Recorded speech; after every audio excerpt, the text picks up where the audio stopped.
Hey guys, Creator Mom. So I just wanted to make this video in hopes that it would comfort somebody else. When I go through things, with the narcissistic parent or have, communication that kind of riles up my nervous system, I like to reach into the book that I have here by Jay Reids. It brings comfort because it helps you understand what's going on. And I think that I'm I'm split a lot of times because people don't understand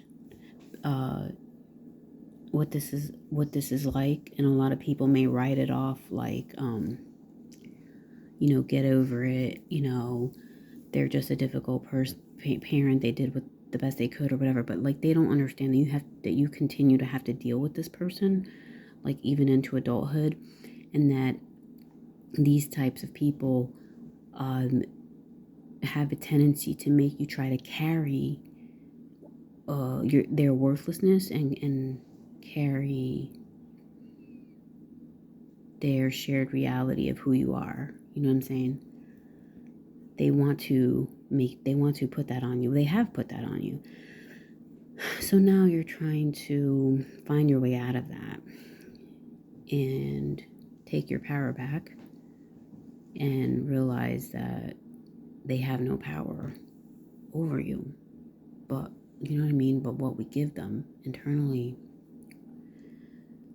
it's hard to feel like that. But anyways, so this is chapter 3 of his book. It says the pressure to believe what the narcissistic parent says, right? So many survivors of narcissistic parents wonder why they didn't just talk back to the parent, right? Why didn't you just stand up for yourself, even as an adult? They may go over and over past scenes of abuse and blame themselves for letting the parent get away with it. This train of thought, and then when you encounter other people in your adult life that treat you similarly, you accuse yourself of the same thing, like, oh, it's my fault, I let them do this to me. This train of thought may even lead the survivor to conclude that there is something about them that the narcissist picked up on, which led to the abuse. Someone else who was stronger, their reasoning goes, probably would not have gone along with such abuse. Such reactions are certainly understandable. Like, I think like that all the time. Actually, it's funny. Like, I think, oh, well, this person would have never did that to this type of person. You know what I mean? It's like you think people sense that like, you're like weak or something because the narcissistic parent is so domineering. However, these survivors do not take into full consideration all the ways in which the narc parent can pressure a child into believing the destructive messages they send. Now, yes, he's talking about child, because that's where it all starts. So he's helping us to understand the origins of our development, essentially. In this chapter, I'm going to explain a process that is often used by people with severe personality pathology to coerce others to go along with the abuse. I say coerce because that's what they do. As you understand how your narcissistic parent may have used this tactic with you, my hope is that you find more compassion for yourself and what you were up against. At the end of the chapter, you may shift from blaming yourself for not speaking up more to considering that you did exactly what you had to do to survive an otherwise impossible situation. The name of this process is called pathological projective identification, which is basically another term for scapegoating. It has a lot of syllables but can be simply described. Okay? So he says, as described in chapter 1, a narcissist's top priority is always to keep their dreaded sense of worthlessness at bay. And then he goes on to tell this story of this girl who's 7 years old, who's at a birthday party at a restaurant. They're celebrating her narcissistic father's birthday. And she was staring at a statue while they were singing happy birthday. And he pulled her, after they sung, he pulled her over to the side and basically told her, what did he say? While we were all singing happy birthday, her father's worthlessness was triggered when she didn't pay full attention to him during the birthday song. This is how they are. His anger towards her grew. After the song ended, he walked to where she was. And then he told her that he couldn't believe how selfish she was being. Tears welled up in her eyes, and she pleaded with him, telling him how sorry she was. This is how the narcissistic parent can transfer their own feelings of worthlessness to their child and to their grandchildren too. Because it's like it's always about them. It's always about their sense of worthlessness and their need for you to do whatever the hell they want you to do. Because if not, you're just selfish. Like, I'm running out of time on my video, but I may not be able to read all that I want to. But for instance, the last time that I was at my narc parents' house, it was Christmas, and she got my kids this Nintendo Switch, and I decided that I was going to let them play as long as they wanted to. They were having a great time. It was Untitled Goose Game. Lots of critical thinking involved in that game, and they were like so engaged in it. I thought, I'm gonna let them play as long as they want to. And she comes over and just like tells us like how we haven't paid equal attention to all the gifts she gave, the other gifts she gave them, like, I don't know, a fucking dinosaur puzzle, I have no idea. And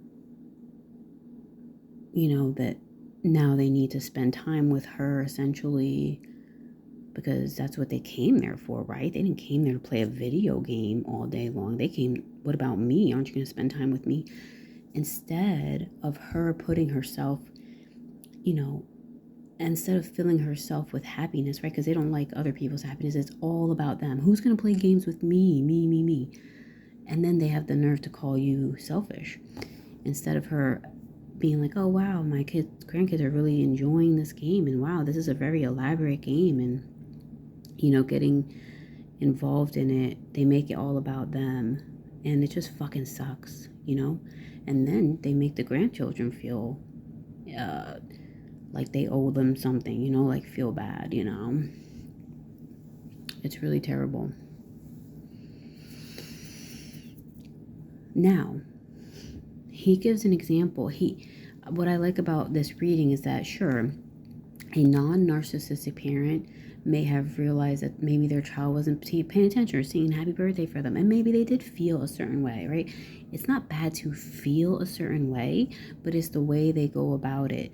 A non-narcissistic parent would say, hey, darling, I realized that you were looking at that statue over there while we were singing happy birthday. What was so intriguing about it? Or they would be more curious instead of offended. A narcissistic parent is always offended, always fucking offended at every little thing. It's a bad experience being around them. So, yeah, where was I? So, yeah, like, okay, so there's nothing against, say, her feelings, per se, of maybe wanting to spend time with her grandkids or wanting to play a game with them, but the way she went about it was very narcissistic, of course. You know, a regular non-narcissistic person would be like, hey, wow, you guys seem so engaged in this game. That is so cool. I was wondering, would you guys want to play a game with me later on? And if they're told no, we would rather want to do this, they'd be like, okay. But narcissistic people, when they ask you a question and if you want to do something, they don't expect you to say no. That their question is more like a command. Like, this is what you're going to be doing later. Because if you say no, watch the rage. watch the rage come out. Instead of being like, oh, okay, well, maybe another time, or maybe later, or maybe never. Jesus. They don't understand. They don't like the fact that people have their own will and maybe don't want to spend time with them. Oh, God forbid, that people don't want to pay attention to them. That's like the most offensive thing you could do to a narcissistic person.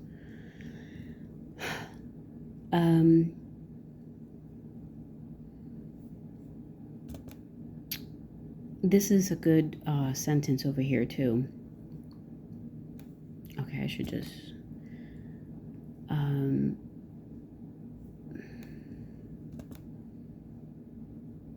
so it says, as the situation played out, Sarah, the little girl, actually immediately took her father's projection.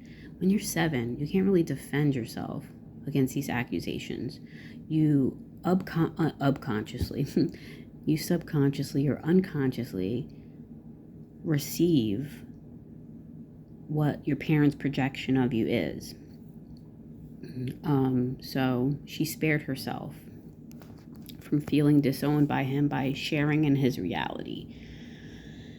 The parent's certainty, the narcissistic parent, is absolute in their insistence that their perception is correct. This is the tricky thing, because you spend so many years with them and they insist their perceptions are correct. There's no room, really, for any other interpretations but theirs at the end of the day. So he said here, someone who is not narcissistic might feel wounded seeing their daughter turn their attention elsewhere. The difference is that this non-narcissistic parent would presume to know that what their daughter was thinking. They wouldn't presume to know. They would ask. They would be curious. How confusing for a child to see their parent, whom they are biologically programmed to look up to, be so certain and so wrong at the same time. That is so accurate. They are so certain, but yet so wrong at the same time. It really confuses you, because you're like, how can someone be so certain about something and be wrong? Because as a child, you're like, well, damn, they're so certain about it, they must be right. Right? But they're so certain, but so fucking wrong. They're so perfectionistic, but yet so flawed. This confusion is usually resolved by the child deciding that they are wrong and that the parent is right. The parent is good, the child is bad, period. No matter what their own judgment tells them. Scapegoat survivors of narc parents who have experienced this kind of pathological projective identification have difficulty knowing what they really think for themselves. They have had to abandon their own judgment many times to go along with the parent's pathological certainty. It is usually not until survivors are working to recover from this that they get to know, he calls it abuse, that they get to know and trust their own perspective again. This is why we spend so much fucking time, developing our trust in ourselves. Because of this crap. We have to spend time believing ourselves. Okay, then he goes on to talk about the parent's intrusiveness, which I'll read on my own because I'm running out of time on my video memory. But be encouraged, believe yourself, take your own side. I know it feels weird because you have a tendency to not want to believe yourself because of this. But set that as your intention. That's what I'm doing. And I intend that, I'm the authority and not them. Have a wonderful Friday.